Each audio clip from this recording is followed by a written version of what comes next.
Assalamualaikum warahmatullahi wabarakatuh. Saya Alvina Damayanti dari kelas 3F. Saya akan menjelaskan tentang pemanfaatan antibodi terhadap COVID-19. Berdasarkan gambar tersebut, protein yang dihasilkan dan dilepaskan oleh sel B yang sudah teraktivasi.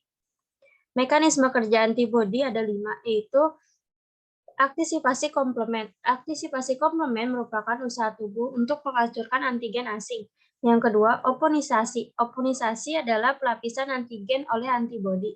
Yang ketiga, netralisasi adalah saat antibodi mengaktifkan antigen dengan berikatan pada bagian tertentu. Yang keempat, ADCC. ADCC adalah respon imun di mana antibodi oleh sel target pelapis. Dan yang terakhir adalah blokade sekresi. Blokade sekresi akan mencegah inflamasi. Jenis antibodi ada 2, yaitu antibodi poliklonal, antibodi monoklonal. Antibodi poliklonal adalah kumpulan antibodi terhadap suatu antigen secara spesifik yang dapat mengenali lebih dari satu epitop antigen tersebut. Produksi antibodi poliklonal, usaha untuk menghasilkan antibodi dari respon antigen lebih dari satu epitop secara keseluruhan dengan menggunakan hewan uji. Jenis hewan uji bervariasi. Produksi dengan skala besar dapat diperoleh dari pengambilan serum darah secara periodik. Organisme yang dapat digunakan untuk produksi antibodi poliklonal itu ada ayam, ada tikus, ada kelinci, kambing, domba, dan lainnya. Cara produksi poliklonal yaitu yang pertama menyuntikkan antigen ke kelinci, dan yang kedua antigen mengaktifkan sel B. Yang ketiga, sel B plasma menghasilkan antibodi poliklonal. Dan yang terakhir, dapatkan antiserum dari kelinci yang mengandung antibodi poliklonal. Kelebihan dan kekurangannya adalah kelebihannya relatif lebih mudah, cepat, dan murah.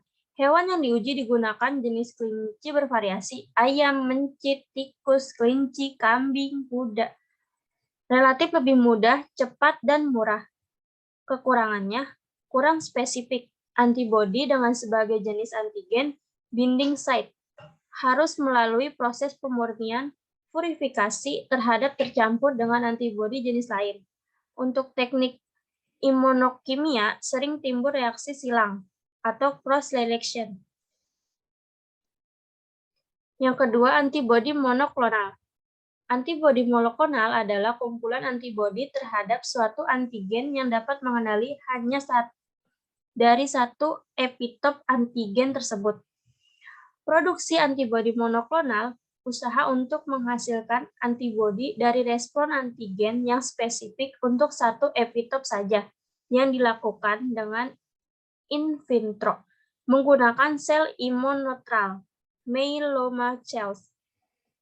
Memiliki lebih spesifik dibandingkan dengan antibodi poliklonal, karena dapat mengikat satu epitop antigen dan dapat dibuat dalam jumlah tak terbatas.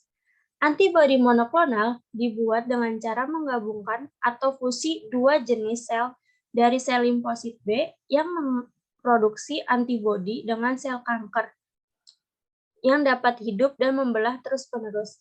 Hasil fusi dari sel B dengan sel kanker secara in vitro disebut hibridoma. Teknologi antilogi monoklonal disebut juga dengan teknologi hibridoma. Diperkenalkan oleh Giles Holler dan Cesar Milstein pada tahun 1975. Penemuan tersebut memudahkan pembuatan antibodi untuk terapi dan diagnosis. Cara produksi antibodi monoklonal. Tikus disuntikan antigen agar menghasilkan antibodi. Sel penghasil antibodi diambil dari limpa tikus. Di sisi lain, sel kanker diambil dari jaringan kanker. Sel kanker dikultur. Sel penghasil antibodi dan sel kanker didifusikan. Terbentuk sel hibridoma. Sel hibridoma dikultur. Sel hibridoma penghasil antibodi diperbanyak. Lalu, antibodi monoklonal produk dari sel hibridoma diambil dan disimpan. Sel mieloma. Sel yang memiliki kemampuan untuk terus tumbuh secara terus-menerus. tidak memiliki enzim HGPRT yang berperan dalam replikasi DNA. Waktu paruh sel untuk hidup lama. Sel limpa, sel limfosit B yang akan digunakan sebagai sumber penghasil antibodi yang berasal dari organ limpa, memiliki enzim HGPRT. Waktu paruh sel untuk hidup pendek. Medium HUT, medium seleksi yang akan membunuh sel mieloma maupun sel limpa yang gagal bergabung. Aminopetrin dapat mengeliminasi de novo furin sintetis pada sel mieloma. Hibridoma, sel yang tumbuh sebagai hasil dari penggabungan sel mieloma dengan sel limpa. Sel mieloma membawa sifat hidup yang lama dan sel limpa memiliki enzim HGPRT. Kekurangan dan kelebihannya adalah kelebihannya lebih spesifik antibodi dengan satu jenis antigen binding site dapat digunakan secara langsung dari cairan asites. Untuk teknik imunokimia lebih baik hasilnya. Namun kekurangannya adalah relatif lebih lama atau memerlukan ketekunan dan mahal. Harus melalui proses pemurnian purifikasi karena tercampur dengan antibodi jenis lain. Hewan uji yang digunakan terbatas. Antibodi monoklonal banyak digunakan untuk pengobatan dan diagnosis. Antibodi rekayasa adalah antibodi yang dibuat dengan memanfaatkan teknologi rekayasa genetika atau cloning.